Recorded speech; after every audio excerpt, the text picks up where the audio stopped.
BNP ছাড়া আর কোনো দল এ দেশের কোনো দেশপ্রেমিক দল কিন্তু ওইভাবে কেউ আছেন কিনা? কারণ বিএনপি একটা অত্যন্ত দেশপ্রেমিক রাজনৈতিক দল। আমরা বাংলাদেশি জাতীয়তাবাদে বিশ্বাসী।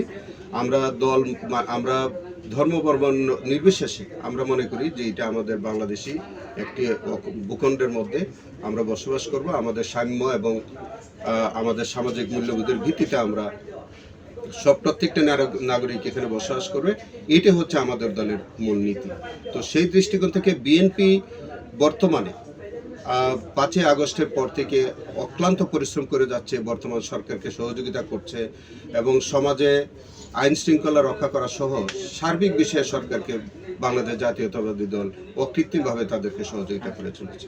আপনি বাংলাদেশের ইতিহাসে শহীদ রাষ্ট্রপতি জিয়াউর রহমানের পর যদি কোনো ক্যারিসমেটিক লিডার থাকে, তার নাম হচ্ছে আমাদের তারুণ্যের অহংকার, আমাদের আগামী দিনের আমাদের প্রধানমন্ত্রী এবং জনাব তারেক রহমান তিনি অত্যন্ত বিচক্ষণ নেতৃত্বের ইতিমধ্যে গুণাবলী তিনি অর্জন করেছেন এবং বাংলাদেশের সঠিক নেতৃত্ব দেওয়ার জন্য এই দেশের সমাজ ব্যবস্থা, রাষ্ট্র ব্যবস্থা গড়ার জন্য তিনি ইতিমধ্যে 31 দফা প্রণয়ন করেছেন।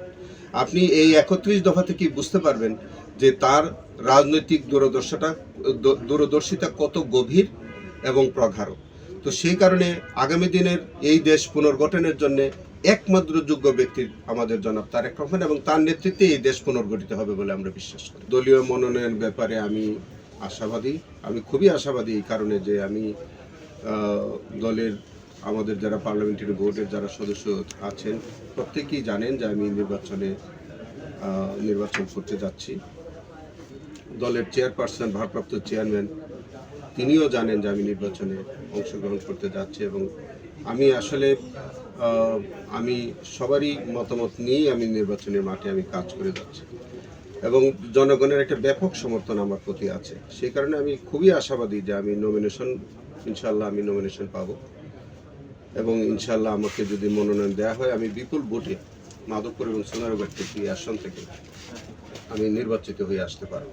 যে আমি যদি ওখানে এমপি নির্বাচিত হতে পারি ইনশাল্লাহ আমি রাস্তাঘাট, ব্রিজ, কালভার্ট, আমাদের স্কুল শিক্ষা ব্যবস্থার উন্নয়ন, কৃষি ব্যবস্থার উন্নয়ন এবং কৃষকদের যাতে ন্যায্য মূল্য পেতে পারে তার জন্য আমাদের কোল্ড স্টোরেজ নির্মাণ সহ অন্যান্য যা করণীয় সবই আমাদের করতে হবে।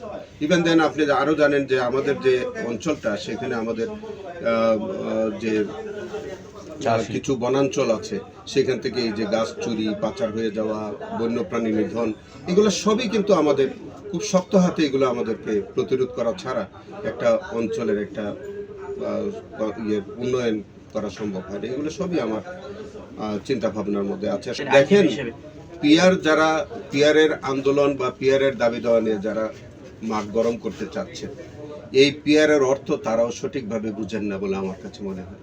আপনি যদি ব্যক্তিগতভাবে তাদেরকে প্রশ্ন করেন যে পিয়ার মানে কি, আমার ধারণা যে তারাও পিয়ারের সঠিক মর্মার্থ তুলে ধরতে পারবেন না।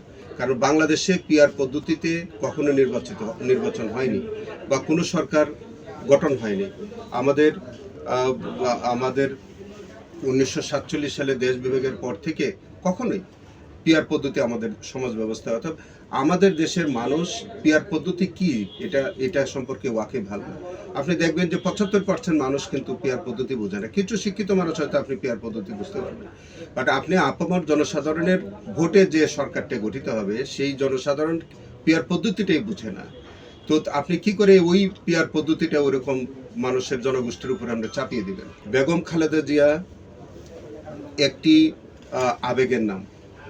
তো বেগম খালেদা জিয়ার শারীরিক অবস্থা যাই হোক না কেন, তিনি অন্তত প্রতীকী অর্থে হলেও আমাদের দাবি হবে যে বেগম খালেদা জিয়া তিনি নির্বাচনে অংশগ্রহণ করবেন এবং এই দেশের যে কয়টি আসন থেকে তিনি নির্বাচন করবেন সেই কয়টি আসনে তিনি বিপুল ভোটে নির্বাচিত হবেন বলে আমরা বিশ্বাস করি।